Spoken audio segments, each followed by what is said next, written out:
अवकाळी पाऊस, अतिवृष्टी, दुष्काळ आणि गारपिटीमुळे कर्जाच्या खाईत अडकलेल्या शेतकऱ्यांना 30 जूनपूर्वी कर्जमाफी मिळू शकते। राज्याचे कृषी मंत्री दत्तात्रय भरणेंनी कर्जमाफीबाबत मोठं वक्तव्य केलंय। त्यामुळे कर्जमाफीच्या निर्णयाकडे डोळे लावून बसलेल्या सुमारे 25 लाख शेतकऱ्यांना या निर्णयामुळे दिलासा मिळण्याची शक्यता आहे। कर्जमाफीच्या संदर्भात परदेशींच्या अध्यक्षतेखाली नेमलेल्या समितीचा अहवाल एप्रिल महिन्याच्या पहिल्या आठवड्यात मिळणार आहे। हा अहवाल आल्यावर मंत्रिमंडळात शेतकरी हिताचा निर्णय घेतला जाण्याची शक्यता आहे।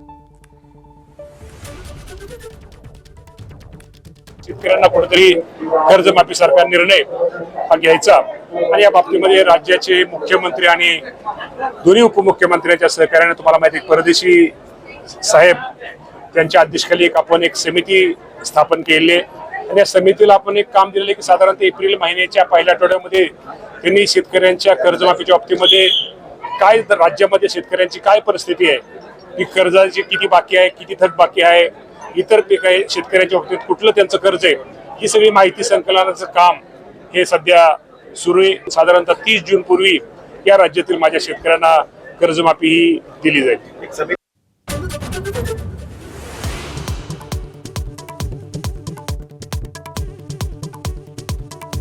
अध्यक्षपदासाठीचा पाठिंबा केवळ 35 आमदारांच्या सह्याच का? इतरांचा पाठिंबा का नाही? सुनेत्रा पवारांसंदर्भात रोहित पवारांच्या मनामध्ये प्रश्न। शरद पवार पुन्हा राज्यसभेवर जाण्याचं जवळपास निश्चित। ठाकरेंसह काँग्रेसची सहमती, सूत्रांची माहिती। तर राष्ट्रवादीकडनं पार्थ पवारांच्या नावावर शिक्का।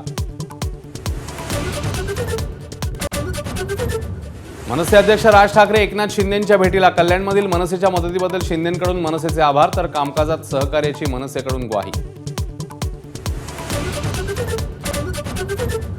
इंदापूरच्या भिगवणमधील तरुणी अपहरण प्रकरणाला कलाटणी। मर्जीनेच तरुणासोबत गेल्याचा तरुणीचा व्हिडिओ। दोघांमध्ये प्रेमसंबंध असल्याची मुलीची माहिती, तर आमदार पडळकरांचे मुलावर गंभीर आरोप।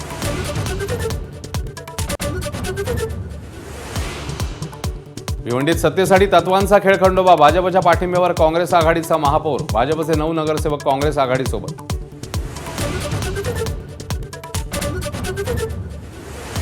रायगड झेडपीच्या सत्तेसाठी भाजप राष्ट्रवादीच्या हालचाली। तटकरे चव्हाण चर्चेनंतर घडामोडींना वेग। शिंदेंच्या शिवसेनेला एकटा पाडण्यासाठी खेळी असल्याची चर्चा। चंद्रपूरचं महापौरपद धानोरकर वडेट्टीवार वादामुळे हुकल्याचा सूर। दोन्ही नेत्यांची चौकशी करण्याचा काँग्रेसचा निर्णय। दिल्ली हायकमांडकडे अहवाल पाठवणार।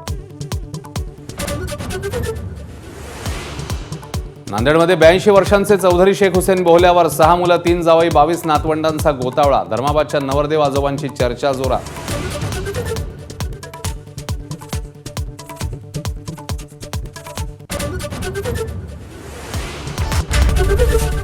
एबीपी माझा, उघडा डोळे बघा नीट।